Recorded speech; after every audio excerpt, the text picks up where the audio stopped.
नमस्कार, देश न्यूज में आपका स्वागत है। मैं हूं आपके साथ स्नेहा और आप देख रहे हैं हमारा खास कार्यक्रम रियल एस्टेट की रियलिटी। आज हम बात करेंगे उत्तर प्रदेश के बरेली की। दरअसल बरेली विकास प्राधिकरण की टीम ने मंगलवार को बिथरी, चैनपुर और लाल फाटक क्षेत्र में बसाई जा रही अवैध कॉलोनियों के खिलाफ ध्वस्तीकरण की कार्रवाई की है। यहाँ अवैध निर्माण को बुलडोजर से ध्वस्त कर दिया गया है और बीडीएम ने संबंधित कॉलोनाइजर्स को चेतावनी पत्र जारी किया है। बीडीए वीसी मणिकनंदन ए ने बताया है कि प्रेम लोधी रामगंगा नगर आवासीय योजना के सेक्टर 4 के पीछे करीब 5000 वर्ग मीटर जमीन पर अवैध कॉलोनी बसा रहे थे। वीरू शर्मा लाल फाटक रोड पर 15,000 वर्ग किलोमीटर जमीन पर, इसी रोड पर 5,000 वर्ग किलोमीटर जमीन पर सुलेमान और 4,000 वर्ग किलोमीटर जमीन पर गजेंद्र पटेल अवैध कॉलोनी बसा रहे थे। यानी कि आप समझिए कि भारी तादाद में ये अवैध कॉलोनियों का निर्माण हो रहा था और अचानक बीडीए का बुलडोजर आता है और ये अवैध कॉलोनियों को ध्वस्त करता नजर आता है। और इसी रोड पर अब्दुल सालम भी नाली, सड़क निर्माण और साइट कार्यालय बना चुके थे। यानी कि कॉलोनाइजर मानचित्र और अन्य संबंधित दस्तावेज नहीं दिखा सके। इसके बाद बुलडोजर चालक चलाकर अवैध तरीके से कराए जा रहे निर्माण को ध्वस्त करा दिया गया। वहीं बीडीए उपाध्यक्ष ने लोगों से अपील की है कि प्लॉट खरीदते समय कॉलोनाइजर से दस्तावेज जरूर ले लें, मानचित्र पास है या नहीं, मानचित्र देख लें कि यहाँ से मानचित्र पास है या फिर नहीं। ऐसी जगह प्लॉट ना खरीदें जहां पर मानचित्र पास ना हो। अवैध निर्माण पर कार्रवाई आगे भी जारी रहेगी, ऐसा बीडीए के उपाध्यक्ष कहते नजर आ रहे हैं। अवैध निर्माण या अवैध कॉलोनियों के विरुद्ध प्राधिकरण स्तर से किसी प्रकार की शिथिलता नहीं बरती जाएगी। तो ये जो मामला है ये बरेली का है, लेकिन अब अगर देखें पूरे भारत देश में अलग अलग शहरों में अवैध कॉलोनियां विकसित होती नजर आ रही हैं। हम बात करें किसी भी राज्य की और किसी भी शहर की तो कहीं ना कहीं से ऐसा मामला जरूर निकलता दिखेगा जहां पर अवैध कॉलोनी बनाई जा रही है, लेकिन इस पर जो एक्शन होता है वो बिल्कुल भी नहीं लिया जाता है।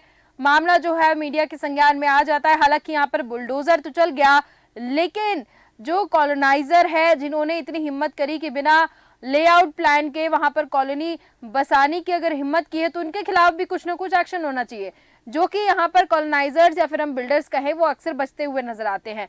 आपको बताते चले कि 16 फरवरी को बीडीए की टीम ने शाहजहांपुर रोड किनारे अवैध तरीके से बसाई जा रही 5 अवैध कॉलोनियों पर कार्रवाई की है। यानी आप समझिए कि नुकसान कितना हो रहा होगा। अगर कुछ लोगों ने जब वहां पर मकान ले लिया होगा और पैसे दे दिए होंगे, उनका यहाँ पर भारी नुकसान होता नजर आ रहा है। 15 फरवरी को बदायूं रोड और 14 फरवरी को पीलीभीत रोड किनारे अवैध कॉलोनी पर बुलडोजर चलाया गया है। कॉलोनी बसने के बाद क्यों बुलडोजर चलता है, उसके पहले क्या शासन प्रशासन अपनी आंख बंद किए होते हैं? यहाँ पर कई सवाल खड़े हो रहे हैं, क्योंकि कॉलोनी बनने के बाद जब यहाँ पर बुलडोजर चल रहा है तो इससे सिर्फ और सिर्फ परेशानी हो रही है आम नागरिकों को। यही सब हमारे पास तमाम बिंदु हैं, इन्हीं सब बिंदुओं पर चर्चा करेंगे। हमारे साथ दिलीप भदौरिया जी जुड़ चुके हैं, वरिष्ठ पत्रकार हैं। बहुत बहुत स्वागत है दिलीप जी आपका। जी नमस्ते जी दिलीप भदौरिया जी, ऐसे अक्सर मामले सामने आते रहते हैं। हम बात करें यहाँ पर कॉलोनियों की, बिल्डर्स की, तो आज जो मामला सामने आया है वो बरेली से आया है। दरअसल काफी बड़ी जमीन पर कब्जा कर और अवैध तरीके से बिना लेआउट प्लान पास करवाए कॉलोनी बसाई जा रही थी कुछ लोगों के द्वारा और उस पर बुलडोजर चल चुका है। सवाल ये उठ रहा है यहाँ पर कि आखिर जब कॉलोनी बनाई जा रही थी तब शासन प्रशासन को नहीं दिखा, जब लोगों ने वहां पर घर खरीद लिए उसके बाद प्रशासन अलर्ट हुआ और जब बुलडोजर चला तो कहीं ना कहीं इसमें आम नागरिक जो है वो उलझता हुआ नजर आ रहा है। हिसाब से तो जो भी ये काम हो रहे हैं जी केवल हम बरेली की ही बात ना करते हुए बिल्कुल, हम पूरे देश की हम बात करें बिल्कुल, तो सरकार को ये नियम बनाना चाहिए कि भाई अवैध कॉलोनी आप तोड़ जरूर रहे हैं जी, लेकिन उसमें जो आम नागरिक अपने पूरे जीवन भर की जो पूंजी लगा के मकान लेता है या फ्लैट लेता है या प्लाट लेता है, ठीक है ना, अगर कोई व्यक्ति, आम व्यक्ति जो अपनी पूरी जीवन भर की पूंजी लगा के ये काम करता है और उसी को सजा मिलती है कि उसके मकान तोड़ दिए जाते हैं, ये कह के कि अवैध कॉलोनी है, जी लेकिन उस अवैध कॉलोनी के पीछे जो पूरा खेल रचा जाता है जी बिल्डर के द्वारा और जो संबंधित अथॉरिटी जो रहती है गवर्नमेंट जी की, बिल्कुल जो बिल्डिंग परमिशन देती हैं, जो डेवलपमेंट की परमिशन देती हैं, जी अगर सरकार ये नियम बना दे हम्म कि भुगतान भुगतना इस सजा के रूप में आम जनता को नहीं, जी साथ ही जो अधिकारी जिनके उस बिल्डिंग परमिशन पे साइन है, हम्म जो अधिकारी जिसके सिग्नेचर से फाइल आगे बढ़ी जी और जो बिल्डर ने आवेदन लगाया या बिल्डिंग परमिशन लेने के लिए या डेवलपमेंट करने के लिए, बिल्कुल तो संबंधित अधिकारी जितने भी हों, हम्म साइट इंजीनियर से लेके तो बिल्डिंग परमिशन की फाइनल अथॉरिटी तक, जी इन सबको सजा मिलनी चाहिए। बिल्कुल और एक बार अगर किसी भी मुख्यमंत्री ने या मंत्री ने ये उदाहरण पेश कर दिया, बिल्कुल तो आप यकीन जानिए कि कम से कम 80% ये समस्या का हल निकल आएगा। सब बिल्कुल लोग डरने लगेंगे। बिल्कुल बिल्कुल आपने सही कहा दिलीप भदौरिया जी। एक बात आपने जरूर गौर की होगी कि आजकल रियल एस्टेट का बिजनेस जो है वो काफी फलता फूलता नजर आ रहा है। इसके पीछे की वजह जो है, जो अवैध तरीके से कार्य किए जा रहे हैं, क्योंकि रियल एस्टेट का बिजनेस उतना आसान भी नहीं होता है। लेकिन अब जब इसकी तह तक जाते हैं, लेआउट पास कराने से लेकर तमाम ऐसे दस्तावेज जो होते हैं उनको क्लियर कराना होता है, इसके बाद ही कुछ हम डेवलप कर सकते हैं यहाँ पर। लेकिन जो अवैध तरीके से कॉलोनी बसा रहे हैं, अवैध तरीके से प्लॉट वितरित कर रहे हैं और लोगों को उलझाने का काम कर रहे हैं, लोगों से पैसे तो वसूल लिए जाते हैं लेकिन वापस लोगों को कुछ नहीं मिल पाता है। उनके पैसे के तौर पर यही बुलडोजर चल जाते हैं और जो वो सपना देख रहे होते हैं मकान का, वो भी यहाँ पर ध्वस्त होता नजर आता है बिल्डिंग के साथ साथ। यहाँ पर सवाल, क्योंकि मैंने रियल एस्टेट के बिजनेस की बात करी यहाँ पर, तो कुछ ना कुछ सरकार की तरफ से ऐसे नियम आ सकते हैं कि रियल एस्टेट का कोई अगर बिजनेस करना चाह रहा है तो उसको जरूरी तौर पर ऐसे दस्तावेज क्लियर करवा के ही कुछ निर्माण कार्य करने चाहिए, क्योंकि अभी सरकार इस पर बिल्कुल नहीं ध्यान दे रही है। अगर ध्यान दे रही होती तो मेरे हिसाब से इतने ज्यादा जो मामले हमारे पास रोज खबरें आती हैं, अवैध तरीके से प्लॉट वितरित किए जा रहे हैं, कॉलोनी बनाई जा रही हैं, तो ये मामले कम होते नजर आते। नहीं, देखिए, मेरा तो सीधा सीधा मानना ये है कि अगर आपने एक प्लाट लिया है जी, आप सबसे पहली स्टेप क्या होती है आपकी, जी, उसकी रजिस्ट्री कराना है आपको। बिल्कुल। आप रजिस्ट्री कराने जाएंगे तो वो जो रजिस्ट्री करने वाला जो अधिकारी है, जो के साइन होते हैं, जी, वो सामने खड़े व्यक्ति को देख लेते हैं और उस रजिस्ट्री में जो फोटो लगाया गया प्लाट के सामने खड़े होके जी, सिर्फ वो मैच करते हैं, अदरवाइज कुछ भी चेक नहीं करते और वो साइन कर देते हैं और वो रजिस्ट्री हो गई उनकी। मतलब लोग बात तो यहाँ तक कहते हैं कि आपको कुतुब मीनार की रजिस्ट्री करवाना है ना, कुतुब मीनार के सामने खड़े होकर फोटो खिंचवा दो। और वो उनको ये कहना है, मैं भी शर्म नहीं आती उन अधिकारियों को, बोलते हमने तो फोटो देखा ना जी, कि साहब ये फोटो देख के हमने कर दी। मतलब इनका ये सिस्टम होना चाहिए कि कहाँ की रजिस्ट्री आई है। आप अपने सबऑर्डिनेट को, जो आपके अंडर में जो काम कर रहा है कर्मचारी, जिसको फील्ड पे जाना जरूरी होता है, उसको आप भेजिए कि वास्तव में ये प्लाट है कि नहीं, ये प्रॉपर्टी है भी कि नहीं है। बिल्कुल। आजकल फोटो एडिट तो कहीं से भी हो सकते हैं। बिल्कुल। और दूसरी बात मैं इस पे आऊंगा, जब रजिस्ट्री हो गई आपकी, फिर होता है नामांतरण, जिसमें पटवारी की भूमिका रहती है, उसमें आरआई की भूमिका रहती है, उसमें उससे बड़े अधिकारी जो तहसीलदार है उसकी भूमिका रहती है। ये भी घर बैठ के आजकल सुविधा उपलब्ध करवा दी है। बिल्कुल। कोई फील्ड पे नहीं जाता है। जी, आप तो कुछ पैसे दो, उनकी जो फीस है अंडर टेबल वाली वो दो, आपका नामांतरण हो गया।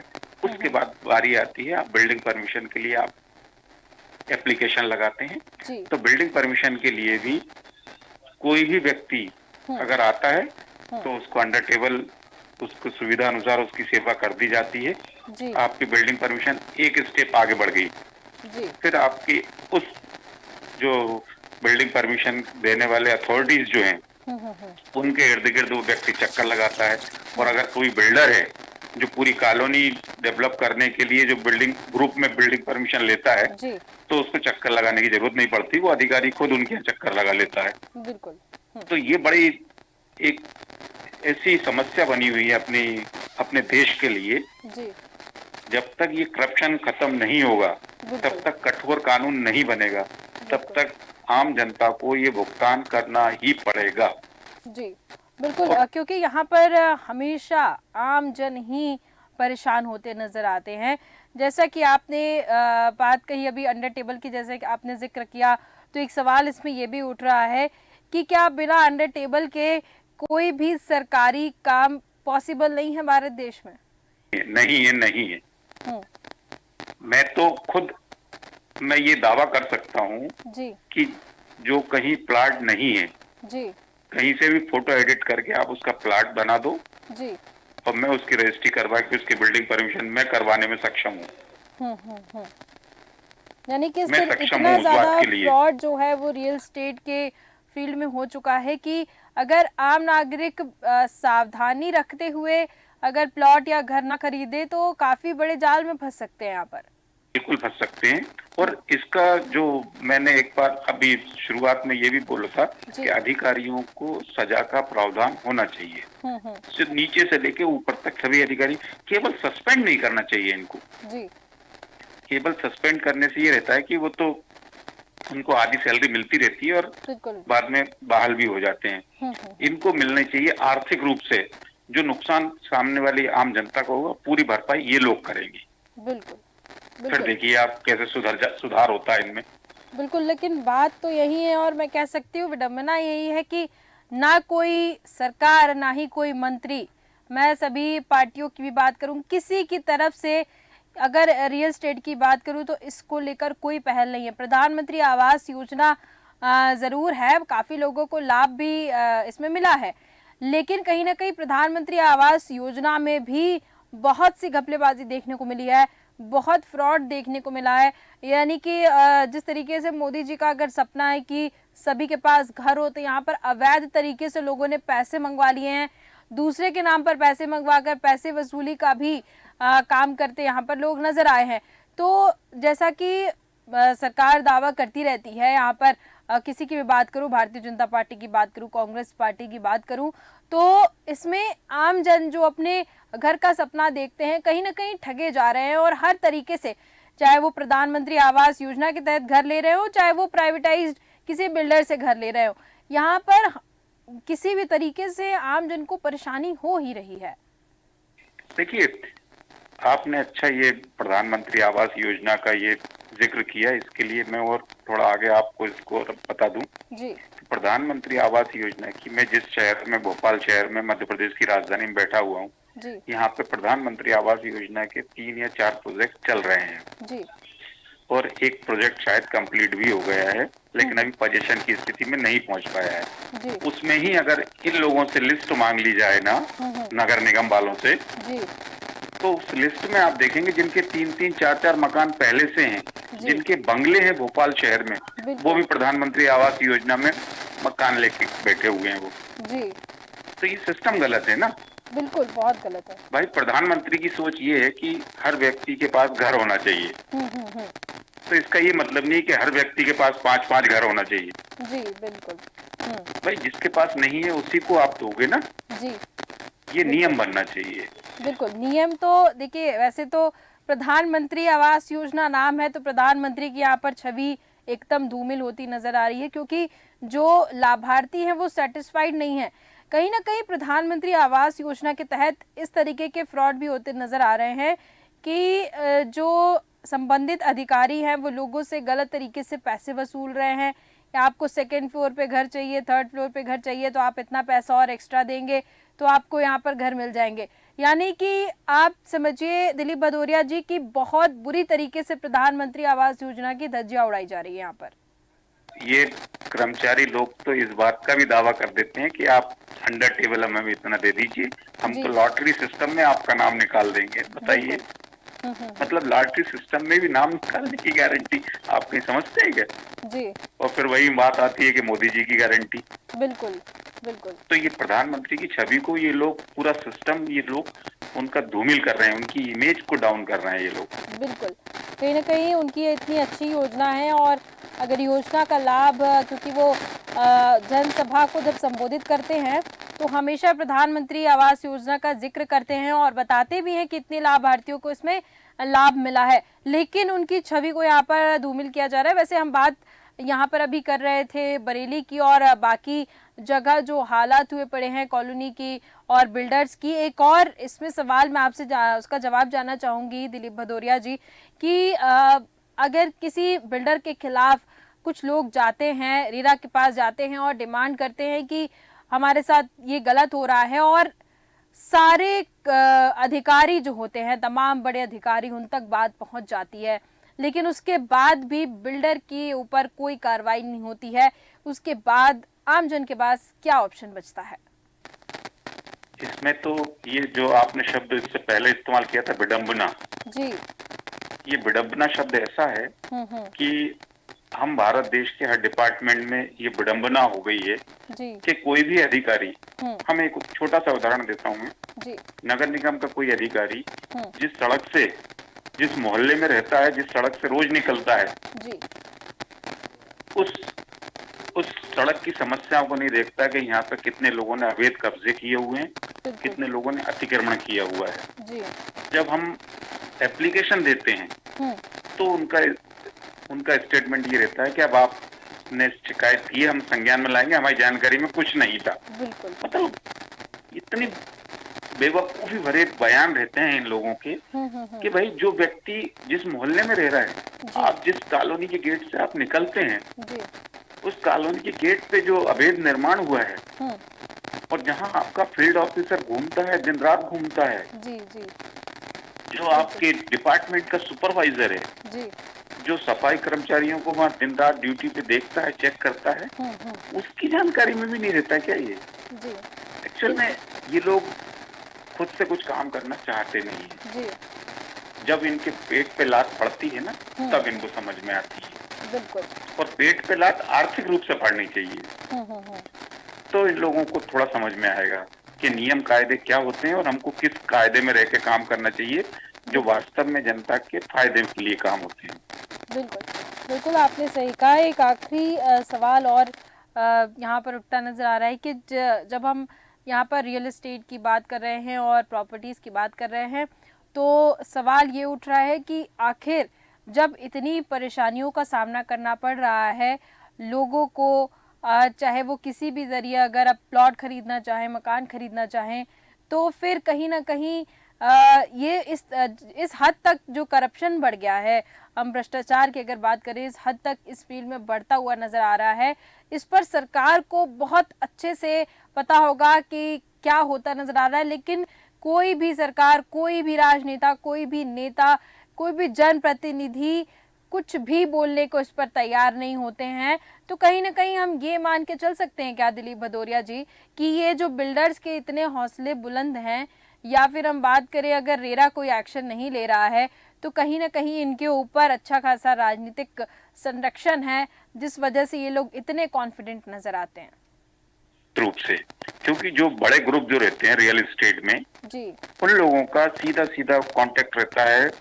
जो बड़ी बड़ी राजनीतिक पार्टियां हैं ना जी, उनको डोनेशन के रूप में मोटी रकम दी जाती है। जी, जब उनके पास मोटी रकम पहुंचती है तो उनके खिलाफ कोई कार्रवाई नहीं होती, और जिनकी तरफ से मोटी रकम नहीं पहुंचती उनके खिलाफ कार्रवाई हो जाती है। ये आमजन को देखने में मिलता है कभी भी कि जो जिसको परेशान किया जा रहा है, मतलब उसका कहीं ना कहीं कोई ऊपर से कोई आका नहीं बैठा उसके ऊपर, जी, जी, इसलिए उसके खिलाफ कार्रवाई हो जाती है। बिल्कुल, और जो बिल्कुल फन फैलाए बैठे हुए मजे कर रहे हैं जी, और कॉलर खड़ी करके बात करते हैं कि आप हमारा क्या बिगाड़ लोगे, बिल्कुल, तो कहीं ना कहीं उनके नाम की दम भरते हैं ना वो लोग, जी, बिल्कुल, राजनीतिक पार्टी के नेताओं की दम भरते हैं वो लोग, जी, बिल्कुल, और कहीं ना कहीं उनका सपोर्ट भी रहता है। बिल्कुल आपने सही कहा। और देखने में आया है, बिल्कुल देखने में आता है ये तो। जी, जी, बिल्कुल आपने सही कहा। और कई ये राजनीतिक संरक्षण की वजह से ही ऐसी हालत बनी हुई है, और इस क्षेत्र में सुधार करने की बेहद आवश्यकता है, और सुधार होगा तभी आमजन की जो परेशानी होगी वो यहाँ पर सुलझती हुई नजर आएगी। बहुत बहुत धन्यवाद दिलीप भदौरिया जी हमारे साथ जुड़ने के लिए और तमाम जानकारियाँ देने के लिए। तो हम बात कर रहे थे बरेली की, उत्तर प्रदेश की। वैसे तो पूरे देश में रियल एस्टेट की जो भ्रष्टाचार का जो की सीमा जो है वो एकदम पार होती नजर आ रही है। आम जन इससे प्रभावित होते नजर आ रहे हैं। समस्या सिर्फ आम लोगों को ही है, लेकिन इसके ऊपर ध्यान देने की बेहद आवश्यकता है। अगर इस क्षेत्र में सुधार नहीं होगा तो कहीं ना कहीं आमजन इसमें बहुत फंसे हुए और उलझे हुए नजर आएंगे, और सरकार जो है, तमाम पार्टियां जो है, उनको भी इस पर कुछ ध्यान देने की आवश्यकता है और कुछ न कुछ अच्छे कानून इस क्षेत्र में लाने की बहुत ज्यादा जरूरत है। तो फिलहाल के हमारे इस खास कार्यक्रम में सिर्फ इतना ही। देखते रहिए देश न्यूज। नमस्कार।